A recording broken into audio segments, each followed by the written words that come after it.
Happy President's Day, fight fans! Every February 22nd, or the day close to that, that's a Monday, we here in America celebrate our first president's birthday by getting blackout drunk and having mattress sales. And in that tradition, I bring you my sack, my mail sack. Each week leading up to Wednesday's Triple THS, I ask for your best questions, then a monkey with a head injury chooses 10 or 15 to answer here on the show. Let's do this shit! Call me Sack! Leash Bertrand. In a fight against historical wrestlers, who would win between President Abraham Lincoln and Teddy Roosevelt? What a fitting question for President's Day, Leash. No doubt Teddy Roosevelt and President Lincoln were some badass motherfuckers. And in addition to being some of America's best presidents, they could both throw a low single and bring the house down on you like it was their duty as commander-in-chief. Now, Honest Abe most definitely has the reach advantage in this one, but in addition to being Chuck Norris before Chuck Norris, Teddy Roosevelt gave zero fucks about his own well-being. This is a guy who got shot during a speech and said, "Fuck you, I'm finishing." I can just picture the Rough Rider on top of Father Abraham, with blood gushing from his face screaming, "You don't know where I've been, Lou." I think it goes into the championship rounds, but I'm picking Theodore to take the victory from the great emancipator. Michael Musatelli. Can Carmouche do the fandango? Follow-up. Are thunderbolts and lightning very, very frightening? Galileo,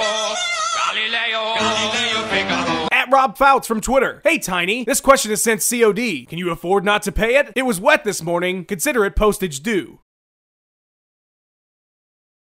I'm not sure what just happened, so I'm gonna pretend you asked me about socks. I don't believe in them. Not like I don't wear them, but I don't believe they exist. They're a myth. Marius VD Holmberg. How many flyweight fights can go on simultaneously in the octagon before they start bumping into each other? I did some calculations based on some measurements taken while watching the fights on TV, and I've come to the conclusion that you could comfortably fit the entire division in the octagon at one time, as well as 3/4 of the Munchkin City from Wizard of Oz, if you do not include the mayor. At Fuzzballs. Is your father Mr. T and your mother an auctioneer? Because if so, that would make a lot of sense. What if my father was an auctioneer and my mother was Mr. T, Fuzzballs? Did you ever stop to think of that? Women can be Mr. T too. No glass ceiling, ladies. Sensei Leonelli. Who had a more horrible being choked face? Jim Miller versus Nate or Rick Story versus Maya? I think it's actually Anton Chigurh, even though he was the one doing the strangling. Have fun sleeping tonight. Shane McNulty. What would a Tommy Tohold Iron Man suit look like? It's funny you should ask that, Shane. I just built one the other day. Check it out.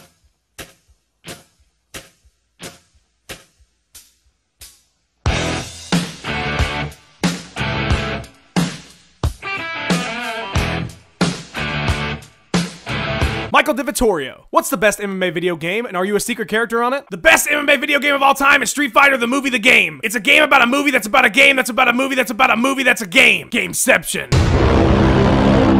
And I'm not a secret character, but just pretend Zangief doesn't have a mohawk or legs, and you're pretty much there. Thomas Corrigill. Who would you have play you in a film based on your life? That really depends. If we're going for the look, I think Mike Dolce's a shoo-in. If we're looking for someone who can capture my incredible range of emotions and complexity, I'm thinking Tom Hanks can pull it off, or Denzel Washington. That motherfucker can make anything look cool. Did you see him in Glory? A single tear. Can't teach that shit. Vegan Mark from Twitter. Are you related to Dana White? You both swear so much and are bald. It makes sense that we would be, Mark. As you mentioned, neither of us have hair, and we can both spout off a fuck or two mid-sentence with the flow and effortlessness of an Anderson Silva front kick. But as it turns out, me and Dana have no common relatives, just a connection we share through our love of MMA, Olivia Munn, and our always sunny disposition. Ricardo Lazardo. Do you have any siblings? Family seems to be a popular topic this week. I do have several brothers and sisters, Ricardo. I have a very big family. There's Tammy, Terry, Timmy, Tracy, Tommy 2, Tatanka, Tyler, Tintin, and Bob. Nobody likes Bob. Fuck that guy. Nick Fury. Is reality confined to what is in principle perceptible to the senses? Great question, Morpheus. What is real? Are we actually just living in a computer program designed by Bigfoot Silva? Could cartoons someday enter our world and take our jobs with their superior knowledge of gardening, their striking good looks, and their endless stamina? Who watches the Watchmen? And more importantly, who watchmans the watches? These are the real questions, Nick. These are the real questions. That's all I got. Thanks for the questions. Now go have a barbecue, buy some half-price mattresses, and patiently wait for Wednesday's jam-packed Triple THS. It'll be better than James Toney's wrestling. See you then, fight fans!